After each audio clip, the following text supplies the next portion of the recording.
I started noticing them in the margins, not in history books, not in academic journals, but in photographs. Old photographs, the kind with that sepia grain that makes everything feel both more real and less certain. Photographs of people, extraordinarily tall people, people who shouldn't exist according to the comfortable narrative we've inherited about human physical limits and evolutionary constants. And then they were gone. Not gradually, not through some documented decline in average height or slow genetic drift we can trace through medical records. They simply stopped appearing. Somewhere around 1800, maybe 1850 at the latest, the photographic record shifts. The giants disappear. And the deeper I looked into this absence, the more it seemed to correspond with something else, something we've already explored in this series, the rapid disappearance of Tartaria itself. The correlation seemed too precise to be coincidental. Let me be clear about what I'm seeing. These aren't circus performers. These aren't the occasional genetic outliers we still see today. People with gigantism or acromegaly, documented and understood. These are individuals, frequently multiple individuals in the same photograph, who appear to be 7, 8, 9 feet tall, sometimes more. And they're photographed not as curiosities, but as normal members of society, standing with families, working construction sites, wearing the clothes of soldiers, of farmers, of labourers.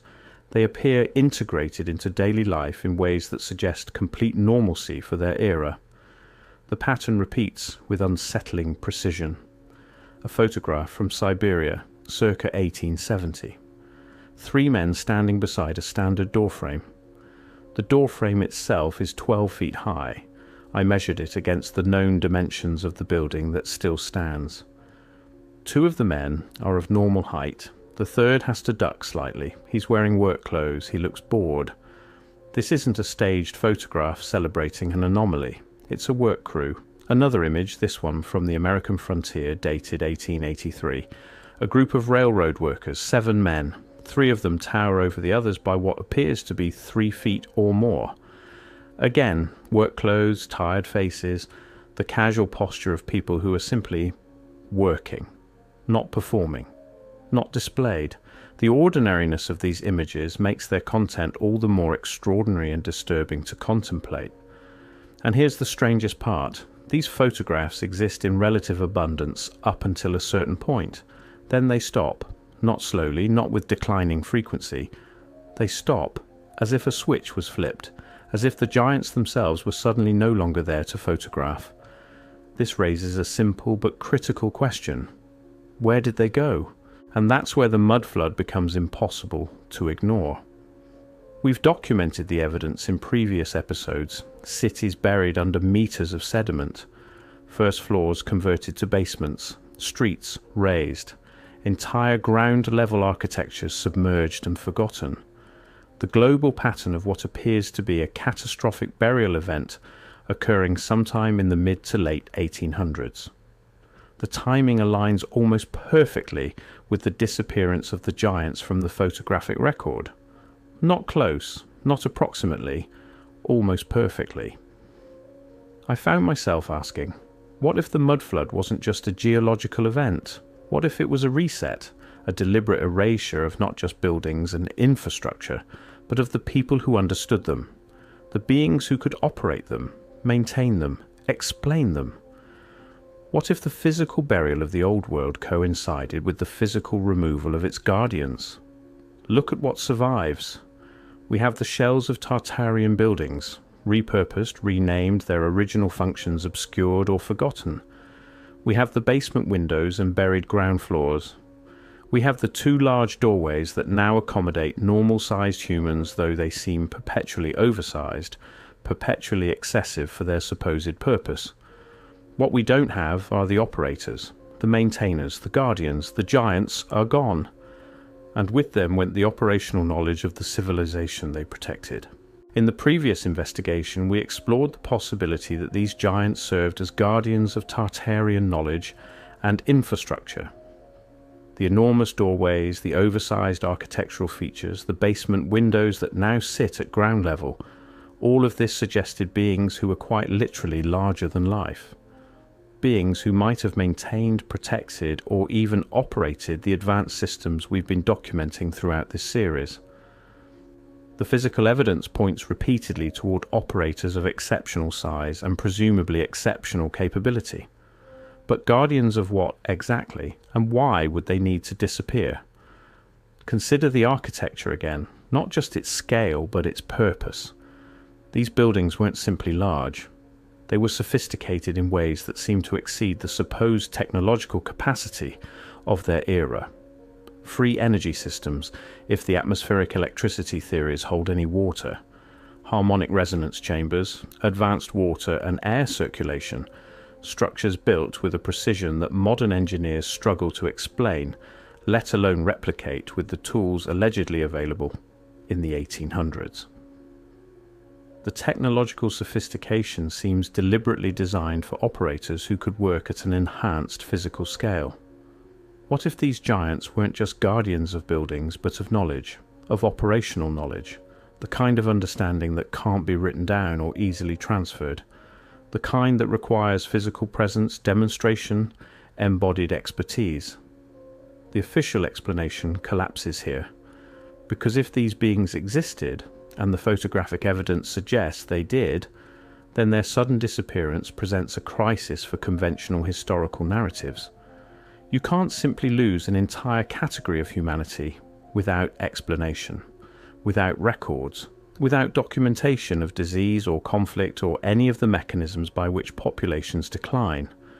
Unless, of course, their disappearance was orchestrated, unless someone decided they needed to be removed from history entirely. The deeper I went into historical records, what few exist, the more I noticed patterns of disruption that cluster around this same period. The mid to late 1800s weren't just a time of political upheaval or industrial revolution. They were a time of strange silences in the historical record, hospital records that abruptly end, census data that becomes inconsistent or is lost entirely, whole years where certain types of documentation simply don't exist, not destroyed in fires or wars, just missing, as if they were never created in the first place, or were systematically removed. The gaps in documentation appear too consistent and too deliberate to be explained by simple neglect or accident. And here's where it gets uncomfortable. What documentation does survive often contradicts itself. Heights recorded in military records that seem impossibly tall. Medical anomalies that are noted once, then never mentioned again. References to unusually large individuals that appear in one source and are completely absent from another account of the same event. The evidence suggests something much larger than simple record-keeping errors. Consider the photographs again, the ones that do exist. Many of them have been corrected in subsequent reprintings, the scale normalized, the tall individuals reduced to normal proportions through careful cropping or, in later years, digital manipulation. I've tracked down original glass plates and compared them to published versions. The changes are undeniable. Someone has been actively working to make these images disappear, or at least to make them seem less anomalous, less impossible. The effort to normalize or erase these images appears systematic rather than random or accidental in nature. Why? This is where the mystery deepens into something almost unbearable. Because if the Mudflood was a global event, and the evidence strongly suggests it was, then its coordination implies something extraordinary. You cannot bury multiple continents under meters of sediment through random geological processes. Not simultaneously, not with the precision we observe in the architectural record. And if the disappearance of the giants was connected to this event, then we're looking at a coordinated erasure on a scale that beggars belief. A global effort to remove not just people, but the memory of people. To scrub them from photographs, from records, from collective consciousness. The logistical challenges of such an undertaking would require organisation and resources that officially didn't exist then. The pattern repeats worldwide, North America, Europe, Asia, Australia. Everywhere we find Tartarian architecture, we also find this same strange gap in the human record, this same period where very tall individuals simply vanish from documentation, not through war, not through plague, not through any of the mechanisms by which populations typically decline. They're just gone. And the societies that remain seem to have collectively agreed to pretend they were never there, as if they were following instructions they didn't fully understand, as if a script had been written and everyone had their lines. The silence was deafening. The uniformity of that silence across cultures and continents is perhaps even more disturbing. Let me circle back to what we've already established about Tartarian technology: the atmospheric electricity systems, the harmonic resonance architecture, the water and air purification mechanisms built into the very structure of these massive buildings. All of this required expertise to operate and maintain. You don't build a machine that's sophisticated and then simply abandon it. You don't create systems that complex without leaving detailed operational manuals, training programs, succession plans, unless, of course, the knowledge was never meant to be written down, unless it was embodied knowledge held by specific individuals who could physically interact with systems designed for their scale and capabilities. The absence of written technical documentation might not indicate lost records, but rather knowledge never intended for documentation. Giants standing 8, 9, 10 feet tall could reach components housed in ceilings that now seem merely decorative, could manipulate mechanisms built into architectural features that we've reinterpreted as purely aesthetic, could operate at a scale that made sense of buildings whose proportions now seem excessive, wasteful, illogical. Once you see it, you can't unsee it.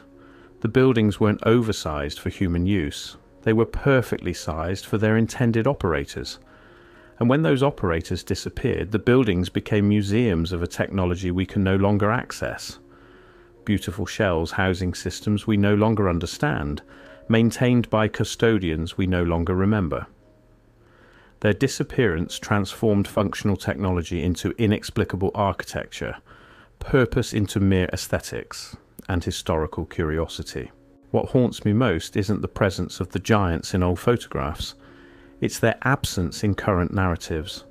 The complete and total silence about what should be one of the most significant anthropological questions of our era. Where did they go? Why did they go? Who decided that their existence should be scrubbed from official history? Not why, not when, not under which authority. No, how? How do you coordinate a global erasure of this magnitude? How do you convince or compel or coerce entire societies into forgetting a whole category of human being? How do you maintain that silence across generations, across cultures, across continents? The mechanisms required for such comprehensive erasure suggest coordination at levels that officially have never existed. The Mudflood may provide part of the answer. A catastrophic event, whether natural or engineered, that literally buried the old world, that forced survivors to dig out, rebuild, reorient. In the chaos of such a reset, memory becomes malleable. Official narratives can be written by whoever emerges with power and resources. And if the giants were specifically targeted for removal, either physically eliminated or relocated somewhere beyond the reach of conventional society, then the Mudflood would provide perfect cover. Blame their disappearance on the catastrophe. Fold their absence into the general trauma of the reset. Wait a generation or two for direct memory to fade, then simply deny they ever existed at all. Rewrite the textbooks, suppress the photographs, and wait for time to finish the erasure. I keep returning to a single thought. What knowledge died with the giants? We're told we're living in an era of unprecedented technological advancement, that every generation improves upon the last, that progress is linear and inevitable. But what if we're actually living in a dark age? What if the technology we've lost, the free energy systems, the harmonic architecture, the sophisticated understanding of atmospheric electricity, what if that was actually superior to what we have now? What if we're mistaking our recovery from catastrophic loss for genuine progress forward into new territory? The buildings suggest as much. They're more durable than modern construction, more energy efficient, more in harmony with natural systems, and they were allegedly built with technology far more primitive than what we possess today. Unless they weren't, unless the builders had access to knowledge we've lost, knowledge that might have been held and transmitted by the very guardians who disappeared after 1800. The deeper I look, the more it appears we're not climbing towards some technological pinnacle. We're climbing back up from a fall, recovering fragments of a wisdom we once possessed and then somehow lost or were taken from us. And the giants knew. They were the bridge between the old world and the new. They were the living connection to Tartarian knowledge. And when they were removed, however that removal was accomplished, the bridge burned behind them. We may be technological orphans struggling to rediscover what was once common knowledge to a vanished people. I don't have answers. I'm not sure anyone does. But the questions themselves are worth asking, even if, especially if, they make us uncomfortable. Why do the photographs stop? Why does documentation of extremely tall individuals vanish from the record after a specific date? Why does this disappearance coincide so precisely with the Mudflood events we've documented? Who benefited from their removal? What systems of power were threatened by their existence, by the knowledge they protected? And perhaps most disturbing, if such a coordinated global erasure was possible then, what prevents it from happening again? What other truths might have been buried under meters of mud and generations of silence? What categories of human experience might we be living through right now without recognizing as historically significant? The giants are gone. The buildings remain, hollow and repurposed, and we're left with fragments, photographs that seem impossible, architectural features that make no sense, doorways built for bodies that officially never existed. The official history tells us we're seeing things that aren't there, that we're pattern seeking where no patterns exist, that the photographs are misinterpreted, the scale distorted, the evidence unconvincing. But once you see it, you can't unsee it.